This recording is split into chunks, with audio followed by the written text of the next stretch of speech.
ஒரு மனிதனினுடைய பார்த்து அவனை எடை போடாதீர்கள் என்று பெரியவர்கள் சொல்வார்கள். ஆனா இன்றைய உலகத்தில பலர் அதைத்தான் செய்கிறார்கள். பணம் இருந்தால் மரியாதை, பெரிய வேலை இருந்தால் மரியாதை.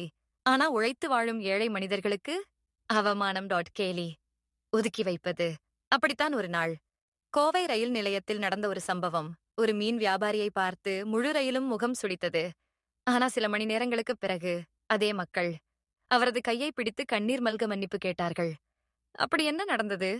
வாங்க பார்க்கலாம். அதிகாலை நேரம். கோவை ரயில் நிலையம் வழக்கம் போல பரபரப்பாக இருந்தது.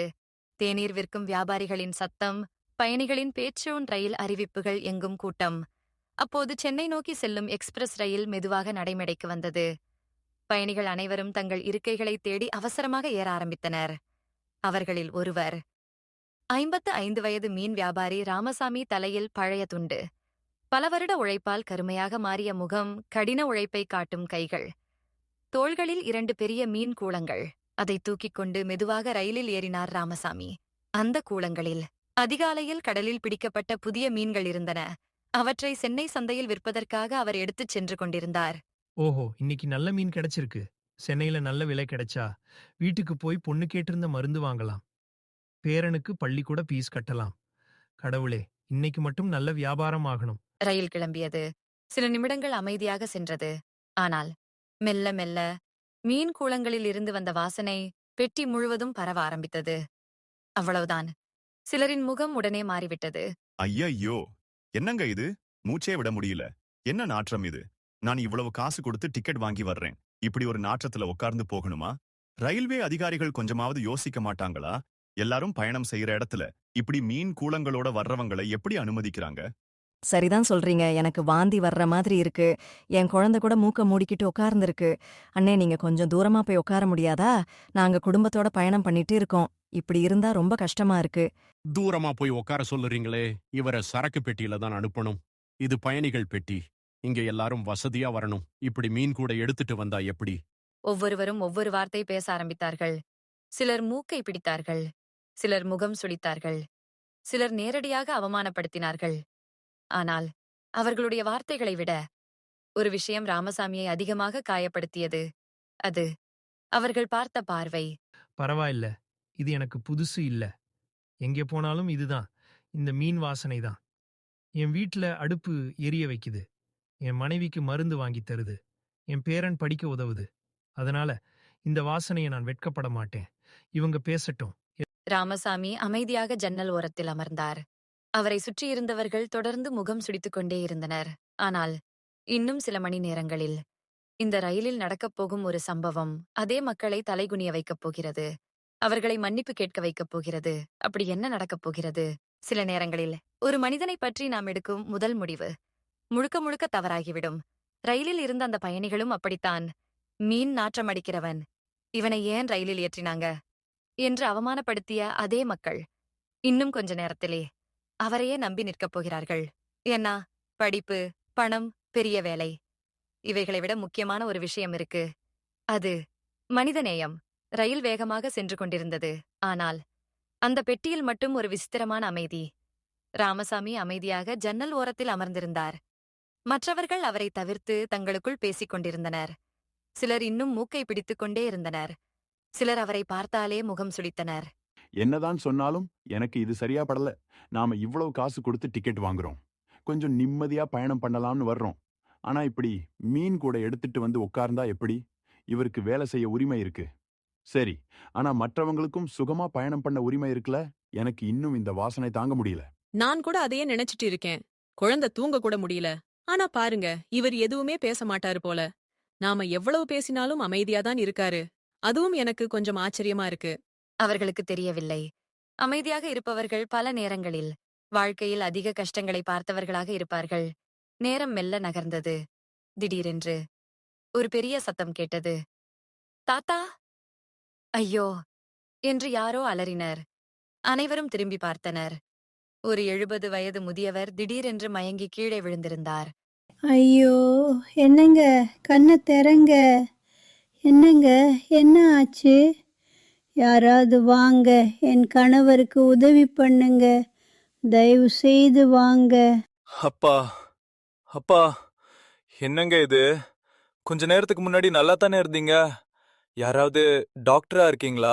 தயவு செய்து உதவி பண்ணுங்க. ஒரே பதற்றம், ஒரே குழப்பம். என்ன செய்வது என்று யாருக்கும் தெரியவில்லை. சிலர் எழுந்து நின்றார்கள். சிலர் பயந்து போனார்கள். ஆனால் உதவுவதற்கு யாரும் முன்வரவில்லை. அப்போது காலை முதல் அமைதியாக இருந்த ராமசாமி திடீரென்று வேகமாக எழுந்தார். எல்லாரும் கொஞ்சம் வழி விடுங்க. காற்று வரணும். கூட்டமா நிக்காதீங்க. முதல்ல அவரை சுவாசிக்க விடுங்க. அவர் உடனே தன் பையில் இருந்த தண்ணீர் பாட்டிலை எடுத்தார். முதியவரின் முகத்தில் மெதுவாக தண்ணீர் தெளித்தார். தன் தோளில் இருந்த துண்டை கழற்றி மடித்து தலையணை போல வைத்தார். பயப்படாதீங்க அம்மா. கொஞ்சம் மயக்கம் மாதிரி தான் இருக்கு. அவரை நேரா படுக்க வைங்க. காற்று வரட்டும். தண்ணீர் கொஞ்சம் குடிக்க வைக்கலாம். அவசரப்படாதீங்க. கடலில் பல வருடங்கள் வேலை செய்ததால் இப்படிப்பட்ட அவசர நிலைகளை ராமசாமி பலமுறை பார்த்திருந்தார். அதனால் அவர் பதறவில்லை. அமைதியாக செயல்பட்டார். சில நிமிடங்கள் கழித்து முதியவரின் விரல்கள் அசைந்தன. பிறகு மெல்ல கண்களை திறந்தார்.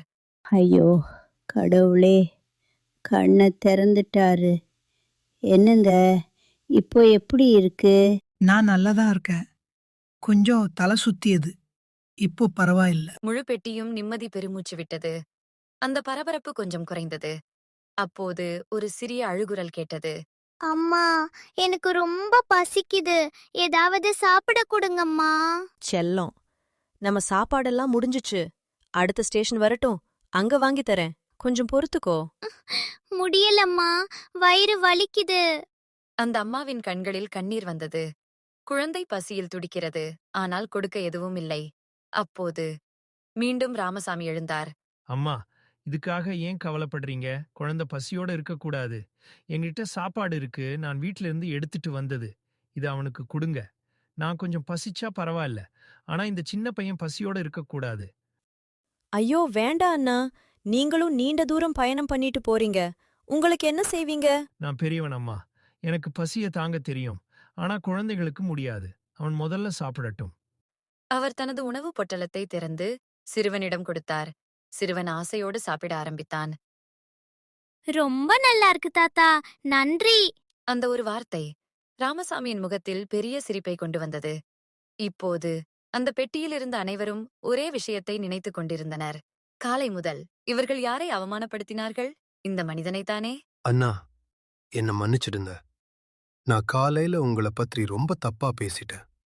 உங்கள பார்த்த முகம் சுளிச்சேன். உங்களை இந்த பெட்டியில இருக்கக்கூடாதுன்னு சொன்னேன். ஆனா இப்போதான் புரியுது உங்க மனசு எவ்வளவு பெரியதுன்னு. நாங்க படிச்சவங்க. ஆனா உதவ என்ன செய்யணும்னு தெரியல. நீங்க உடனே உதவி பண்ணிட்டீங்க. உண்மையிலே மன்னிச்சிடுங்க அண்ணா. நானும் உங்களை காயப்படுத்திட்டேன் அண்ணா. மீன் வாசனை பார்த்து உங்களையே தவறா நினைச்சிட்டேன். ஆனா இப்போ புரியுது, ஒரு மனிதனோட மதிப்பு அவரோட தொழிலால வராது, அவரோட மனசால தான் வரும். தம்பிகளா, என்னை யாரும் மன்னிப்பு கேட்க வேண்டிய அவசியம் இல்லை. நீங்க சொன்ன வார்த்தைகள் எனக்கு புதுசு இல்ல. நான் பல வருடமா இதையே கேட்டு வாழ்றேன். எங்க போனாலும் இந்த மீன் வாசனைய பார்த்து சிலர் முகம் சுளிப்பாங்க, சிலர் ஒதுங்கி போவாங்க. ஆனா இந்த மீன் வாசனை தான் என் வீட்ல அடுப்பு எரிய வைக்குது. என் மனைவிக்கு மருந்து வாங்கி தருது. என் பேரன் பள்ளிக்கூடம் போக உதவுது. அதனால இந்த வாசனையை நான் ஒருபோதும் வெறுக்க மாட்டேன். நான் செய்யற வேலை நேர்மையான வேலை, உழைச்சு சம்பாதிக்கிற வேலை. அதுவே எனக்கு பெருமை. அந்த வார்த்தைகள் ஒவ்வொருவரின் மனதிலும் நேராக சென்று விழுந்தது. பலரின் கண்கள் கலங்கின. இறுதியாக ரயில் சென்னை நிலையத்தை அடைந்தது. பயணிகள் அனைவரும் இறங்க தயாரானார்கள்.